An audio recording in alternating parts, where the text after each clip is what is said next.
Hello everyone, this video is brought to you by The Accelerator.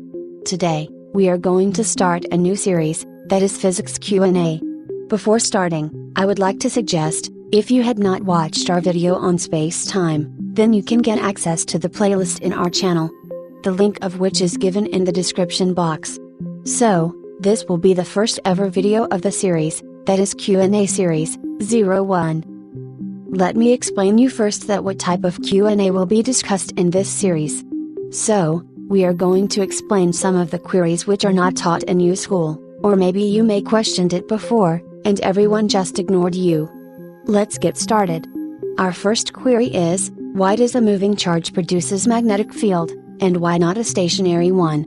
Have this question arisen in your mind before? If yes, then let's try to understand it in a better way. Well, we know this much that, a charged particle in a rest frame produces electric field. Right? But, what magic happens in the frame which is accelerated one, that it somehow ables to produce the magnetic field? So you get it? Then let's question ourselves, why is this so? Well, in order to understand this question, you must know the basic knowledge of the special theory of relativity, the basic knowledge of electromagnetism, and the concept of length contraction. Oh, if you don't know these things, there is no problem. I will try to give you the basic knowledge of what are they meant for. So, first let's talk about the special theory of relativity. Well, this theory is considered as the basis of the modern physics and was proposed by the theoretical scientist Albert Einstein. Now, what does it say? It explains the bond between the space-time.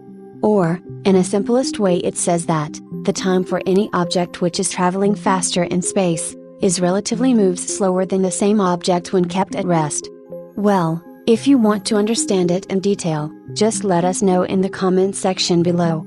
We will try to make a separate video about theory of relativity. Now let me tell you that, in this video we are assuming that, you have the basic knowledge of electromagnetism because it has also been taught in your school, and we are here dealing with what you are not. I hope you understand. So, let's move on to our next topic, length contraction.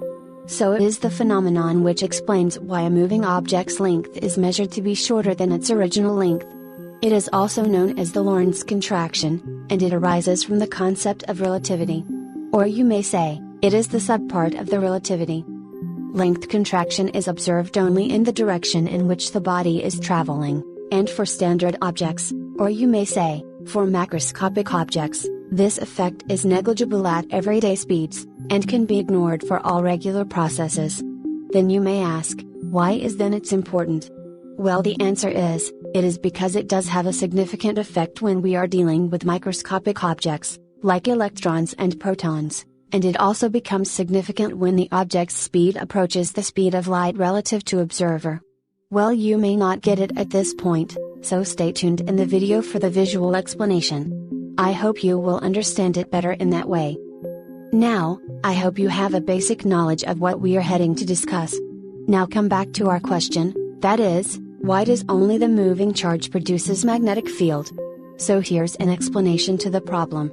Well, this part 1 I'm explaining is only theory part, and by this you will understand only 78% of the given problem, and for the rest of the part, my friend, Mike, will explain you visually. So, let's imagine with closing your eyes that, you have a neutral wire in your home frame, with equal number of positive and negative charges, in which a current is also flowing. Now a charged ball is allowed to move in the direction of the flow of the electrons, and at the same speed. Here, for you, the ball must not experience any kind of force since the overall charge is zero in the wire. Right? But what according to the frame of charged ball? Well, in its frame, the electrons will be seen to rest, while the protons or the positive charges will flow backwards. Now, let's understand this visually with Mike in a better way. Hey, I am Mike. So, here's the wire which have equal number of electrons and protons and the charged ball, which I guess you had imagined earlier. Is this so? If not, then let me show you in this way. Now, as here you can see the ball and the electrons is moving at the same speed when I observe it, or you may say as per my frame of reference. right? Now let us try to observe what actually happens in the frame of ball. So see carefully.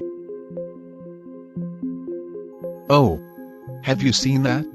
The positive charges tends to contract when they move relative to the ball, and thus, the wire gets more denser with protons, which creates a net positive field for the ball to be repelled by. So, here's what you may conclude about the effect that has been created, that is, the magnetic force is not a different force, or which is created by some other type of forces, rather, you may say it is actually the electric field acting in a different way. Or you may say that magnetic field is actually the electric field, which is seen from a different frame. Hey, but wait, you may ask, what about the permanent magnets?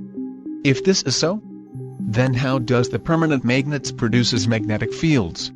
Well, if you are interested to know, then comment below, we will make a separate video on that. So, here's comes the end. I hope Mike explains it in a better way.